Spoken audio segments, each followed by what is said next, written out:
With no further ado, Howard is going to be speaking about the Batavia, the wreck that keeps on giving, and a warm welcome to you, Howard.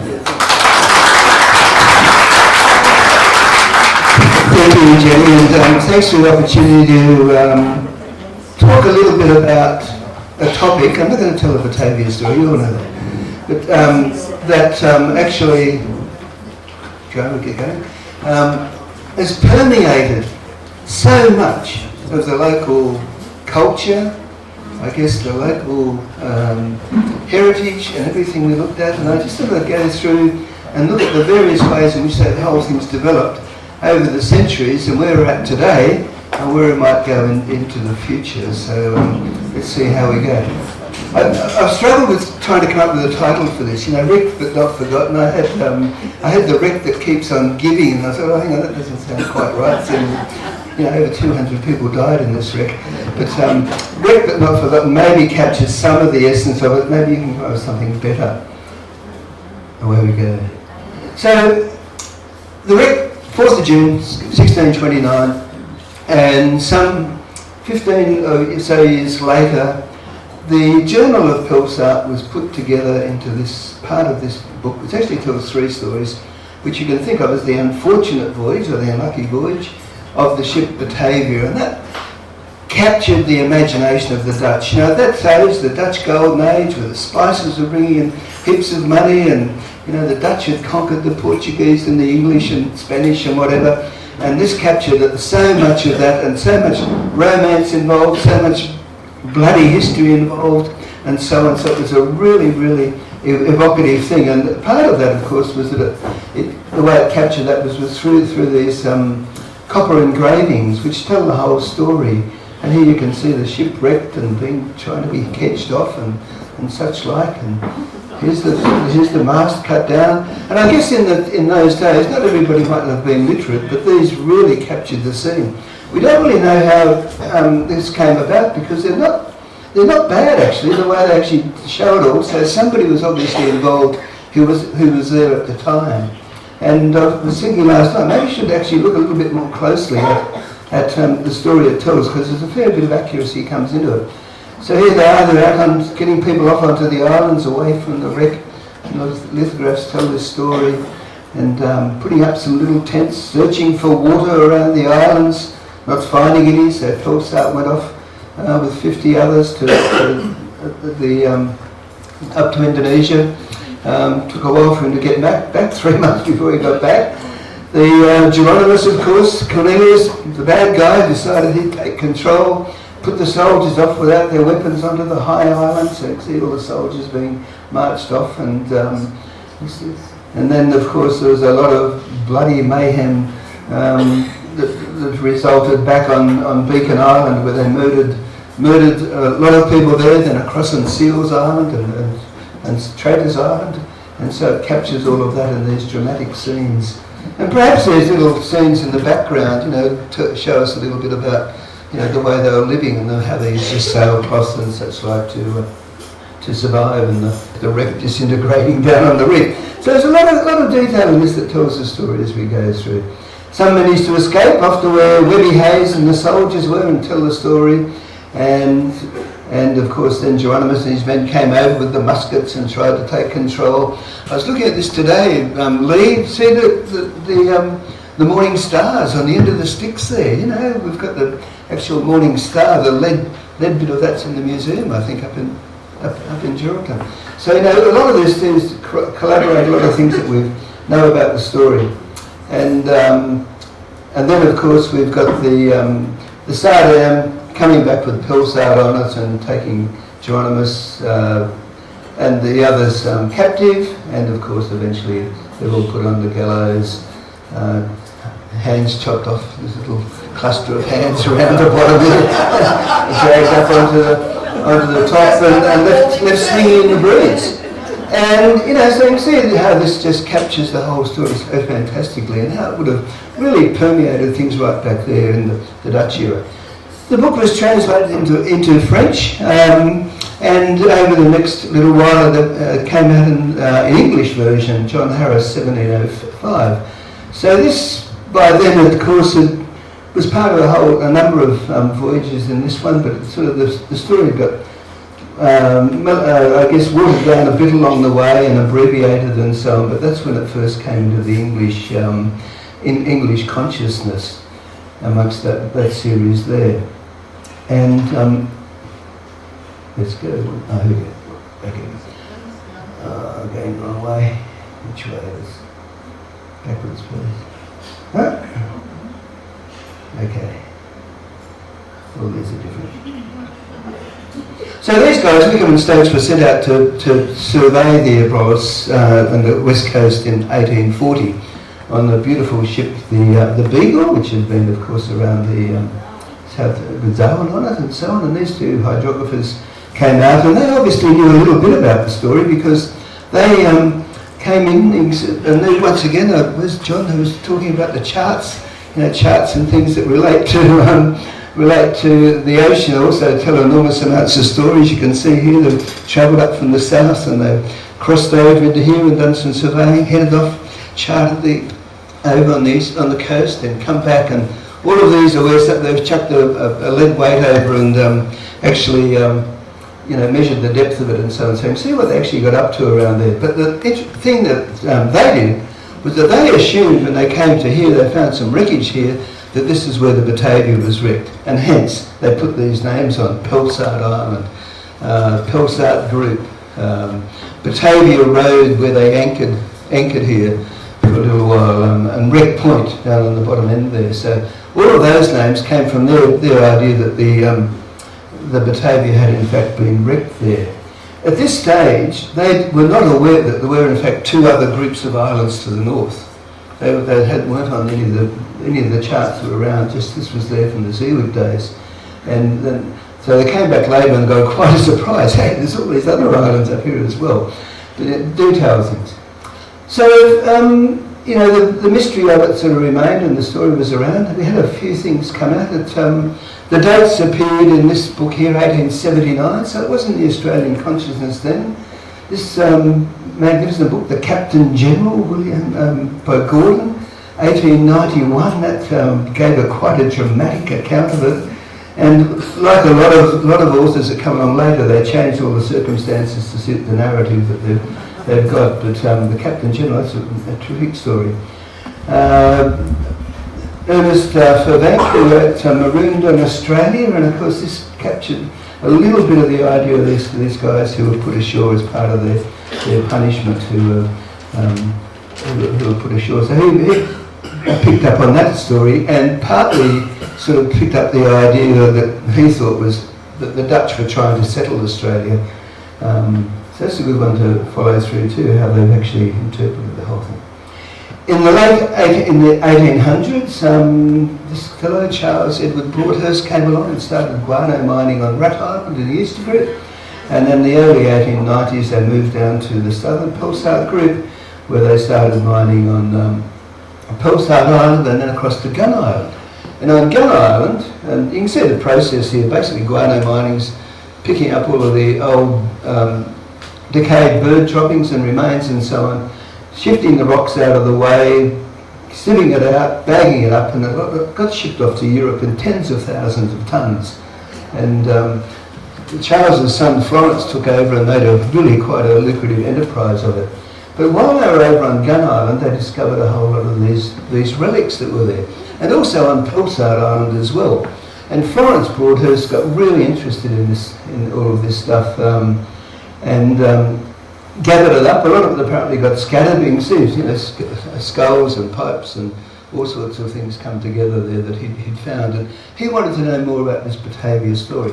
So actually went off to, when he was in England, actually acquired a copy, an original copy, of The Unlucky Voyage. And that copy, in fact, you can see it says, presented to the Victoria District Library, February, by F.C. Broadhurst.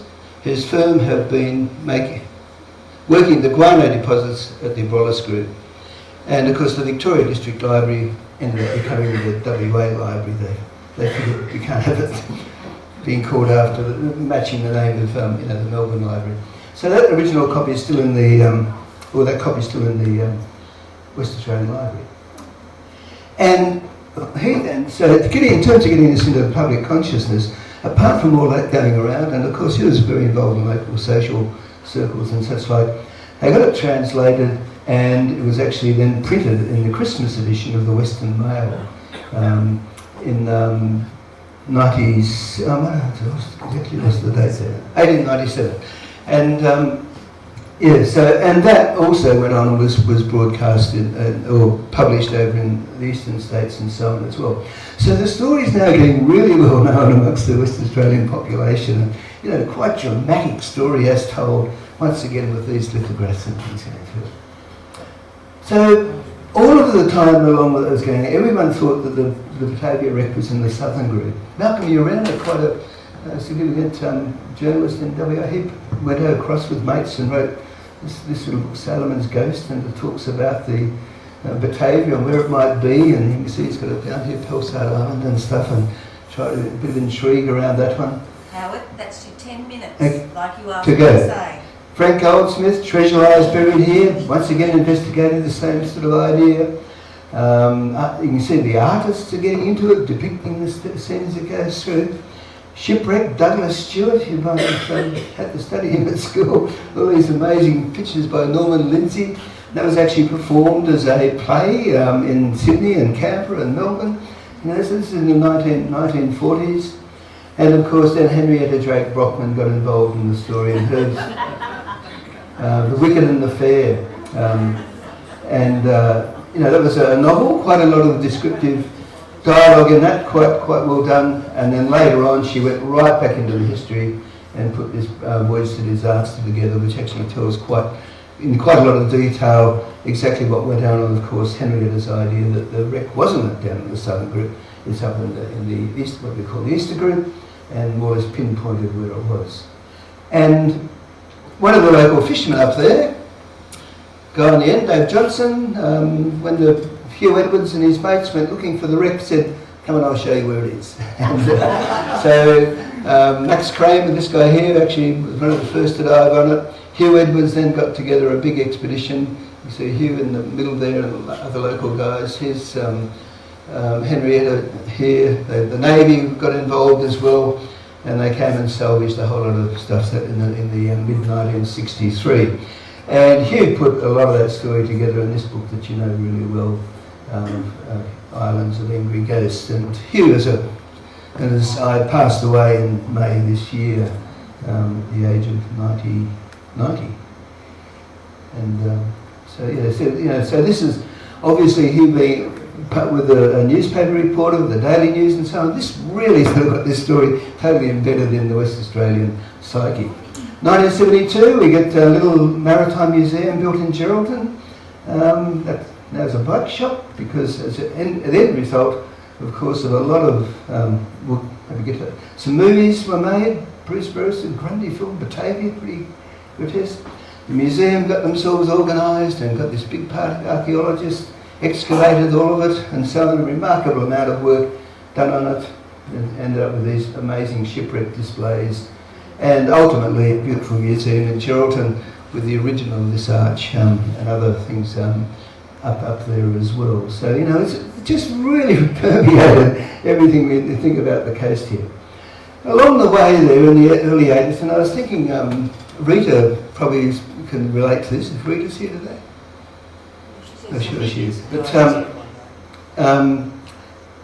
so the coastline here became known as the Batavia Heritage Coast, particularly as at the time the National Trust was working on the Greenock hamlet down there, and this sign graced the three entries into Geraldton, one on the flats there, and one on the north, one on the road coming in. Dongara had a sign up, it says, recently disappeared. Still so, one, is it? That says Dongara, the gateway to the Batavia coast, and one coming the other way,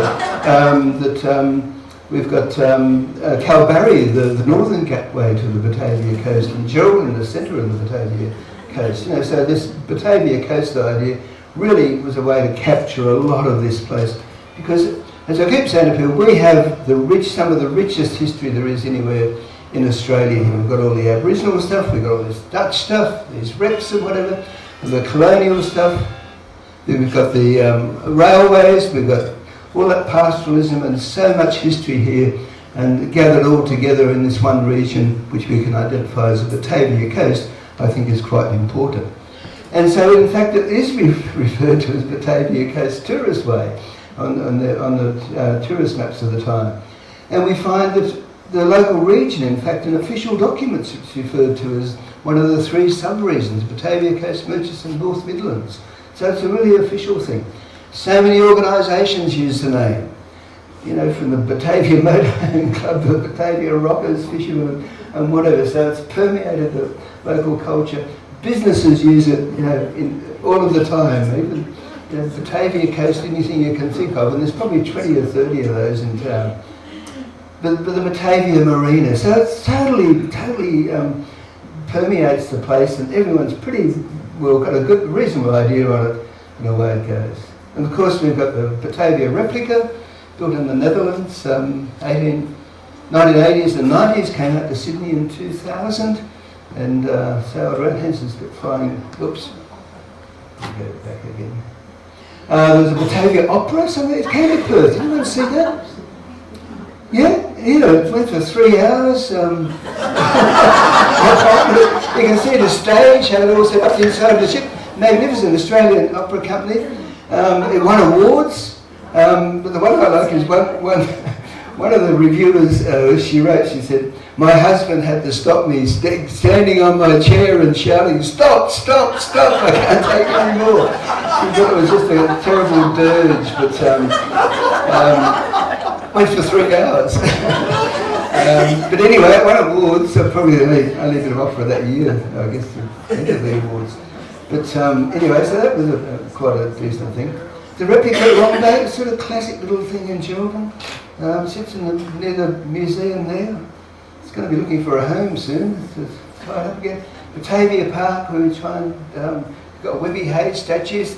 This bloke called Tony Horn built this thing, so I had to get somewhere to put it, and talked the mayor into doing this, and we're gradually developing the park up with various other things. An astrolabe showing how that works. We've got the replica of the forts, and we've got other things that tell a bit of history, and there's more to come before the end. And of course, lots of writers get involved. This one, Philippe Godard, a French guy, got totally fascinated by it, wrote that beautiful, it's a really good book if you can find that one. Batavia's Graveyard, Mike Dash is pretty good, really good. He did a lot of research on it. A lot of novels that pick up on the theme, and for some reason want to change it all the time. The Devil's Own, Gary Cruz, Peter Fitzsimons, the Blue-Eyed Aborigine, picking up the idea those 2 guys might have been part of it. So this story permeates and runs around the whole time. And then there's even, The Accomplice, this terrific writer, Jess Kidd, Things in Jars. You want to read that? It's incredible. She's done another one about it as well.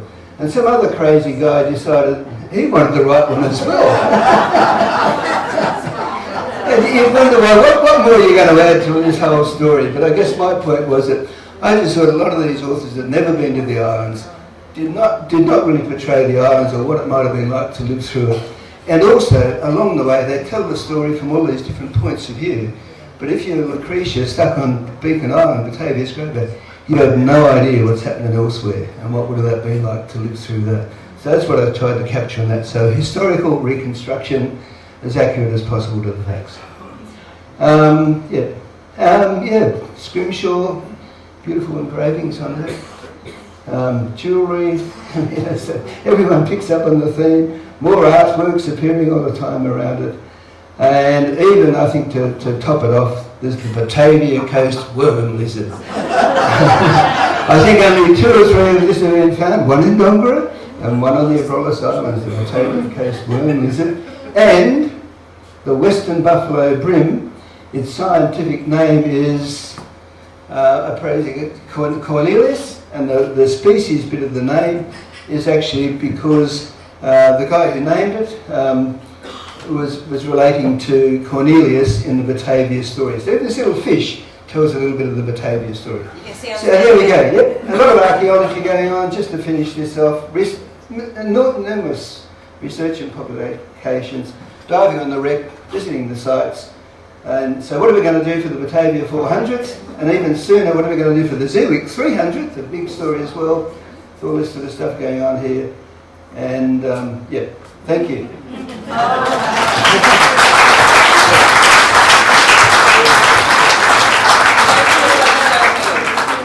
Any questions for Howard? Oh, Alan. Alan's got a question. Big voice? Alan. Yes, your song of the day. Yeah, I do a little 10-minute thing on the ABC radio every Wednesday morning, and at the end of it, Glenn Barnden says, what's your song for the day? I've done over 150 episodes now, and it's getting pretty hard to find a song that I'm going to inflict on somebody at 10:30 on a Wednesday morning. So it takes me an hour to write the story and 2 hours to find a song. So I hope you enjoy that. Yeah, it's good. It's very popular. What are your plans for the 400? Do you understand what that's about, Howard? Yeah. This one. So the plans for the 300th of the Zeewick are to build a replica of the boat that these survivors, built from the wreckage of the Zeewick. Took them 6 months to build it out of the wreckage, and it's a 17-metre boat. 88 of them got away on it. Sorry, 88 of them got away on it. So that's a world-class prospect. We've got models and plans and so on for that. For the Batavia 400th, let's get the Batavia ship out here again to WA. Yeah, that'd be a great idea. And it's been brought out before, let's do that again. And the other thing, one thing, if I can put one more plug in, I've got another book coming out at the end of the year called On the Abrolhos, so keep an eye out for that. It's called Keep Your Eyes Open, so, so do that. So thanks very much for your attention and interest, I really appreciate it. Oh.